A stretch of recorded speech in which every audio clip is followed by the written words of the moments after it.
வணக்கம் அன்பு நெஞ்சங்களே. இதயம் நனைக்கும் இனிய தமிழால் கலையத்தில் புதிதினும் புதிது கேளுங்க, பழமையிலும் புதிது கேளுங்க. பனிப்பொழியும் அடர்ந்த இருள் நேரம்.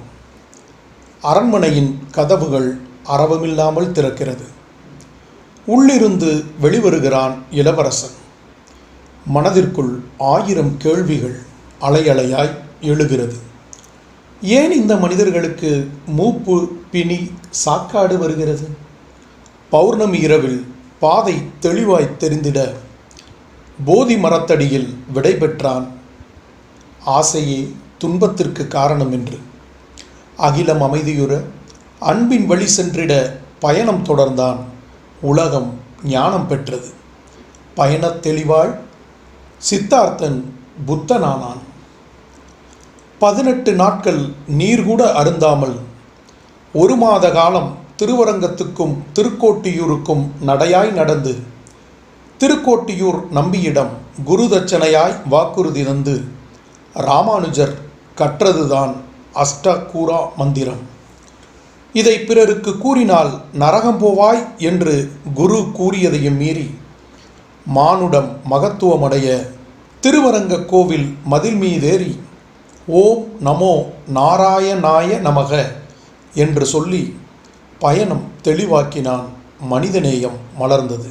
2 அடி வினாக்களை எழுப்பி இந்த உலகம் உய்ய வாழும் வள்ளுவம் தந்த வள்ளுவர் பாதை தெளிவாக்கினார்.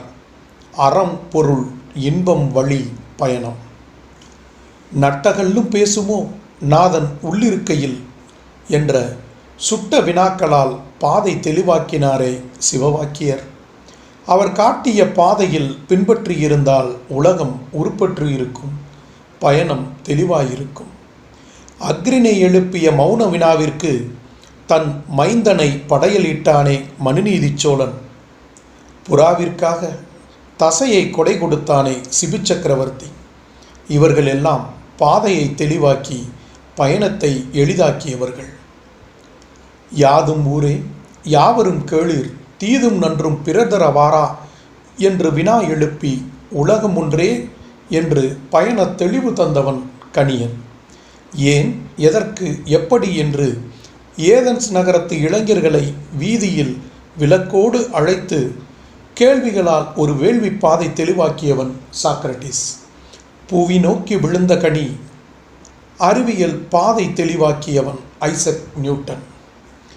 1000 முறை அயராது பாடுபட்டு அகிலத்து இருளை நீக்க டங்ஸ்டன் இலையால் உலகத்தை விடியச் செய்து புது பாதை சமைத்தவன் எடிசன்.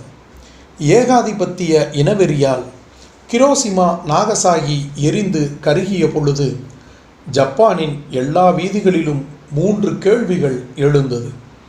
இதை செய்யாவிட்டால் வேறு எதை செய்வீர்? இப்பொழுது செய்யாவிட்டால் வேறு எப்போது செய்வீர்?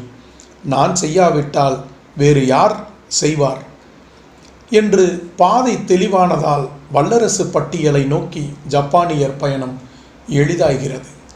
அடிமை விளங்கொடிய எழுப்பப்பட வேண்டும் உரிமை கேள்வி. அகிலம் மேம்பாடு அடைய அகிலத்தில் அகத்தில் எழட்டும் அற்புத கேள்வி.